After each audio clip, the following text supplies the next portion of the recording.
de nous rejoindre. Michèle, qui est une habituée de ces universités, puisqu'elle est là depuis la première heure. Et parmi l'ambition de E5T, il y a bien sûr cette idée de voir comment des projets émergent, et pas seulement, mais comment ils évoluent, se transforment. Et je crois que Michèle est une très bonne illustration, en tout cas a de nombreuses illustrations à fournir de cette logique-là, puisqu'elle connaît très très bien depuis très longtemps l'ensemble des sujets en lien avec l'efficacité énergétique, avec les enjeux autour de cette COP21. Je crois qu'elle les connaît mieux que personne, mais je souligne que quand on prend un projet, finalement, prendre un projet, c'est facile. S'y consacrer, l'amener à un terme, c'est bien plus difficile. Ça demande beaucoup de détermination, beaucoup de courage, beaucoup de passion, beaucoup d'intelligence. Et donc, l'an dernier, Michèle, tu nous as parlé de Vivapolis, qui était quelque chose de très nouveau. Je ne sais même pas si à l'époque, le nom était déjà là. Et puis, c'était un projet, et aujourd'hui, ça s'inscrit dans une réalité, déjà dans le monde. Et donc, c'est cette idée, finalement, de contribuer de façon effective, réelle, à cette transition, en abordant la question des villes, puisqu'on sait aujourd'hui, en tout cas, c'est des choses que j'ai apprises ici, que plus de la moitié du monde, de la population mondiale, depuis 5 ou 6 ans maintenant, vit dans les villes. Et finalement, ce savoir-faire français, peut-être, comment il s'exporte? Qu'en est-il de ce Vivapolis? Est-ce qu'on a les premiers retours d'expérience? Est-ce que Vivapolis va participer au projet des 100 villes en Inde, par exemple? Michèle, à toi. Merci d'être là. Merci beaucoup. Merci Myriam. Bonjour à tous. Alors, effectivement, je vais continuer ma saga Vivapolis. Je pense même que c'est la 3e fois que je vous en parle. À chaque fois, mais on progresse. Première fois, le nom n'existait pas. Le deuxième, effectivement, je savais à peu près de quoi je parlais. Là, on va essayer de réfléchir ensemble à quelques enseignements qu'on peut tirer de cette opération Vivapolis. Donc, juste en quelques mots, c'est la marque collective qui réunit les acteurs français qui essayent d'exporter la ville durable à la française partout dans le monde, auquel participent beaucoup d'entreprises aujourd'hui, mais aussi les ministères, les grandes agences publiques et un certain nombre de collectivités. Je vais vous en parler, et donc de regarder ensemble comment nous pouvons essayer de réfléchir à la question qui est quand même celle de l'université, c'est où on en est juste avant la COP sur ces sujets de climat, au moins dans les villes. Alors, juste quelques chiffres, puisque, comme Myriam le rappelait, les chiffres sont impressionnants en matière de ville, puisqu'aujourd'hui, le GIEC a mesuré qu'il y avait entre 71 et 76%, vous reconnaissez la précision du GIEC et sa prudence, des émissions de CO2 liées à l'énergie qui sont d'origine urbaine, et un peu moins de la moitié de l'ensemble des émissions de gaz à effet de serre de la planète. Donc il est important de travailler sur la ville quand on essaye de faire quelque chose en matière de gaz à effet de serre et de CO2. Deuxième élément important, effectivement aujourd'hui 50% de la population mondiale est en ville, habite en ville, avec 3,9 milliards d'habitants.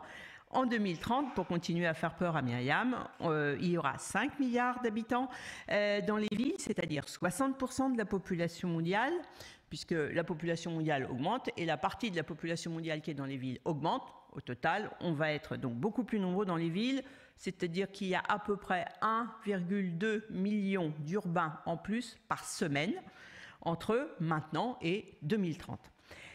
Et puis, même s'il n'y avait pas cette augmentation de population, de toute façon, il y a aujourd'hui beaucoup de villes dans lesquelles le niveau de confort, de mobilité, etc. est extrêmement faible et qu'il y a une aspiration globale à des modes de vie qui sont dans l'ensemble plus consommateurs d'énergie. Je parle bien sûr des villes dans les pays émergents, donc plus consommateurs que les modes de vie traditionnels. Et donc tout ça, ça a forcément des conséquences sur nos consommations et nos émissions. Donc les villes sont devenues, c'est évident, le lieu prioritaire de la lutte contre le changement climatique. Ça tombe bien, il y a énormément de choses à faire, beaucoup de possibilités d'action. Je ne vous les décris pas, vous les connaissez. Le bâtiment à rénover ou à construire quand on est dans les nouvelles villes. La mobilité, que ce soit sur les véhicules ou sur les modes de transport eux-mêmes avec les transports publics. Toute la gestion des services urbains, l'éclairage, l'eau, les déchets, l'énergie, etc. Et un élément nouveau dont on a parlé un peu au travers de toutes les interventions, c'est l'intégration de l'ensemble de ces fonctions, l'intégration qui est aujourd'hui rendue plus facile, pas facile, mais plus facile grâce au numérique et à la digitalisation avec les smart grids, etc. Je n'insiste pas parce qu'on n'aura pas le temps. Deuxième élément important sur le changement climatique et les villes, et je crois qu'il faut l'avoir en tête, c'est qu'elles sont victimes des conséquences du changement climatique, elles en sont conscientes, avec de forts besoins d'adaptation qui nécessitent aussi des évolutions, quelles que soient les villes du nord, du sud, de l'est ou de l'ouest. Le niveau de la mer qui monte, les inondations, les vents de poussière, les vagues de froid, les vagues de chaud. Ce qui a des conséquences réellement sur les villes, puisque à New York, par exemple, aujourd'hui, on travaille sur des systèmes qui permettent que les quartiers soient autonomes en autarcie en matière d'énergie pendant quelques heures ou pendant quelques jours pour pouvoir faire face effectivement à des catastrophes climatiques. Donc tout ça, ça a des conséquences très fortes sur la manière dont on construit les villes. Les villes sont... Je suis allée plus vite que la musique, je pense. Voilà, les villes sont donc conscientes de leurs responsabilités et de leur capacité aussi, bien sûr, à agir sur ces multiples facteurs. On a aujourd'hui, j'y reviendrai pas, Michel Saban nous en a parlé à travers le R20, des réseaux qui se sont mobilisés. Je rappelle simplement la réunion de New York en septembre 2014 et celle de Lyon en juillet 2015. Les réseaux de villes et de collectivités plus généralement essayent de se mobiliser pour prendre des engagements et agir. Et ce sera un des axes structurants de l'agenda des solutions de la COP 21. C'est aussi un objet de compétition entre les villes. Il faut en être bien conscient. À travers le monde, que ce soit Singapour, Hong Kong, Londres, Paris, Stockholm, elles sont toutes en train de se battre à celles qui feront le meilleur plan bas carbone. Il y a un peu de marketing, mais c'est vrai aussi de beaucoup d'autres villes qui sont dans les pays du Sud ou dans les pays émergents.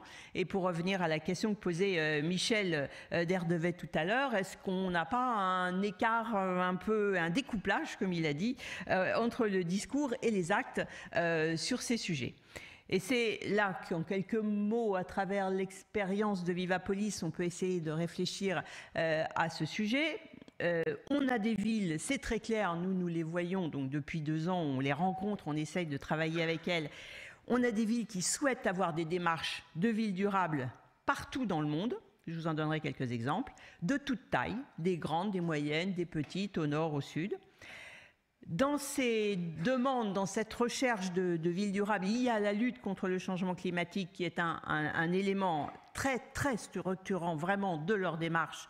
C'est à travers cet élément-là souvent qu'elles mettent en avant cette dimension de durabilité environnementale, parce que bien sûr, on ne construit pas une ville et on ne fait pas un quartier où on ne travaille pas sur la mobilité uniquement pour des problématiques de changement climatique, c'est bien évident. C'est d'abord pour leurs habitants que les villes se construisent, pour améliorer leurs conditions de vie. Ça tombe bien, beaucoup de ces actions vont avoir aussi des impacts sur leurs conditions de vie, que ce soit la santé, la mobilité, j'en passe. Alors, où est-ce qu'on travaille sur ces sujets-là aujourd'hui? Un peu partout, je ne vais pas vous les décrire parce que ce serait trop long et que j'ai déjà été longue. En Chine, ça avance doucement. On a des sujets sur lesquels on travaille depuis 2 ans entre Wuhan et Shenyang. On voit bien que c'est difficile pour des raisons structurelles. Au Kazakhstan, à Astana, ils s'en préoccupent aujourd'hui parce que clairement, ce n'était pas le cas jusque-là, parce qu'il y a une exposition universelle en 2017 sur les énergies et le climat, donc il faut qu'ils essayent de faire quelque chose. Dans l'ASEAN, on a des débuts intéressants dans un certain nombre de villes de tailles très différentes, comme vous le voyez, Mandalay, Bandung ou Singapour. Dans les Émirats arabes unis, on a une énorme demande de travailler sur ces sujets-là, alors que vous connaissez les villes que ce soit à Dubaï ou à Abu Dhabi, c'est pas celles qui, à première vue, comme ça, nous paraissent les plus efficaces en énergie. En Côte d'Ivoire, on a aussi du côté d'Abidjan ou de villes plus modestes comme Bouaké des vraies demandes et des vrais projets de travail sur de renouvellement urbain qui intègrent le changement climatique. Et au Mexique, je finis par là avec Campeche, puisque en fait c'est un travail qu'on fait avec la ville de La Rochelle. Campeche et La Rochelle échangeant aujourd'hui leurs expériences sur la manière de faire évoluer leur urbanisme, leur mobilité, etc. Et je l'espère bien, d'arriver à des résultats. Qu'est-ce qu'on en tire comme réflexion? On va dire clairement qu'il y a une réelle envie de faire des villes bas carbone, durables et bas carbone. Qu'on a une volonté de s'informer, de trouver des bonnes solutions qui est extrêmement forte, des solutions adaptées, hein, on l'a dit les uns et les autres, on ne fera pas la même chose au nord, au sud, dans les grandes villes et dans les petites. Donc des besoins de solutions, des solutions adaptées dans chaque région, avec chaque histoire et chaque culture, ça c'est indubitable. On a des solutions qui existent, solutions techniques, technologiques, on sait ce qu'il faudrait faire dans le bâtiment, la mobilité, les services, etc.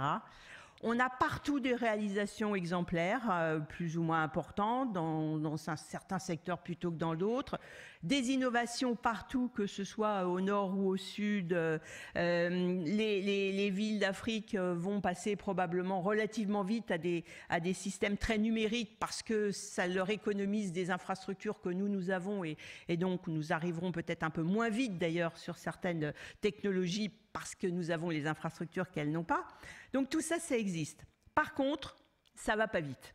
On a beaucoup de difficultés et quand on voit au bout de 2 ans les choses, comment elles évoluent, on a clairement, et c'est important, on n'en a pas beaucoup parlé depuis le début de la journée, des problèmes de gouvernance pour gérer ces problématiques de climat. Parce que vous avez tous, nous on jongle avec, facilement avec les technologies, les solutions, etc. Mais en fait, tout ça c'est très compliqué à mettre en œuvre. Ça demande une gouvernance transversale, que ce soit pour les élus ou pour les services. Déjà, il faut que les élus comprennent que pour arriver à faire des choses efficaces en matière de changement climatique, il faut qu'ils aient une vue globale, il faut qu'ils commencent à travailler par l'urbanisme, dans la mobilité, il faut qu'ils intègrent dès le début un certain nombre d'objectifs. C'est déjà pas simple.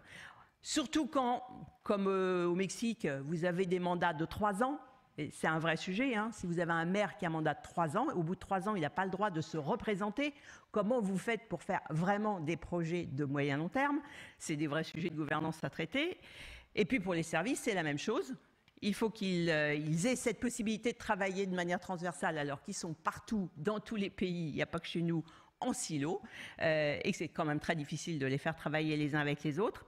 Des problèmes de formation à tous les niveaux, à la fois pour faire une action, on le sait bien nous-mêmes d'ailleurs, hein, la réhabilitation de bâtiments. Mais alors quand vous êtes sur des systèmes de smart grid, vous commencez à complexifier quand même sérieusement le sujet. On a donc beaucoup d'expérimentation. À ma connaissance, enfin en tout cas à mon avis, pas assez de généralisation et on devrait plutôt se focaliser sur ce point-là, essayer de généraliser les choses qui marchent plutôt que d'aller forcément toujours chercher la dernière technologie.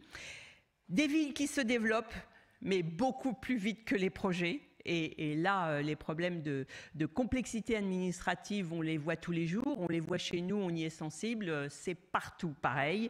Et on a un vrai décalage entre ce que nécessite ce travail transversal qui complexifie aussi les procédures et le fait que, comme je vous le disais, il y a quand même 1,2 million d'urbains par semaine en plus aujourd'hui dans le monde.